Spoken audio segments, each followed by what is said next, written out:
In a vast land called the Land of the Red Dust, what the elders once called Burkina Faso, there was a time when the earth wept. Villages turned to ash, children disappeared into the wind, and warriors fell like trees before the axe. Evil spirits from the north, riding invisible horses, had swept through the land, sowing fear and silence.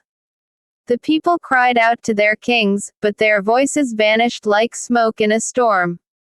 Far from the royal city, in the village of Bondakai, a child was born under a sky split by lightning. The seers whispered that this boy, named Traoré, bore the heart of the lion and the eyes of the hawk. As he grew, he roamed the hills and learned the language of the earth. When he came of age, he joined the warriors of the kingdom. Unlike others, he did not chase gold or glory, he chased truth. The kingdom's throne had changed hands. The new chief, Damiba, wore a mask of promises and spoke with honeyed words. Yet beneath him, the people starved, and the warriors died without honor. The fire that once lit the kingdom's soul dimmed until only embers remained. Traoré, now a captain among the warriors called the Cobras, saw the suffering and heard the land's cry. One moonless night, Traoré summoned the trusted ones. We can no longer wait for salvation from those who feast while the people fade, he said. We must become the storm. They gathered at the sacred river and made a pact before the ancestors. They would reclaim the land, or fall into legend.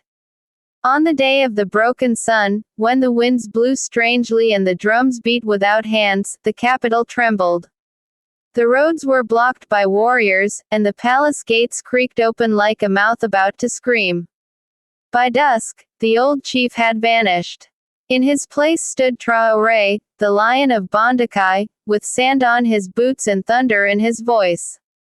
Though the people danced in the streets, Traoré knew the crown he wore was no crown of gold, but of thorns. He traveled north where the evil spirits still roamed, leading his warriors with fire in their hearts. He called on other tribes for aid, not just from the old gods of the west, but from new paths and distant brothers. But even lions are not safe from shadows. A year after he took the staff of leadership, whispers crept through the palace. A plot brewed among traitors who sought to steal the crown. Yet the ancestors stirred, and their warnings reached the ears of the lion. He crushed the serpent before it could strike. The people rose again, not in fear, but in fierce loyalty. The battle is not yet over. The lion still walks among his people, his steps heavy with the weight of their hopes. The spirits of the land listen closely. Will he fulfill the oath made at the river? Or will his tale be told with a sigh? Epilogue. The legend lives. The griots now sing of Traoré, the lion who roared when others whispered. Children gather by firelight to hear of the boy who rose not with magic, but with courage. Whether he becomes a true king or a passing flame, the story of the Lion of Bondakai will live long after his footsteps fade.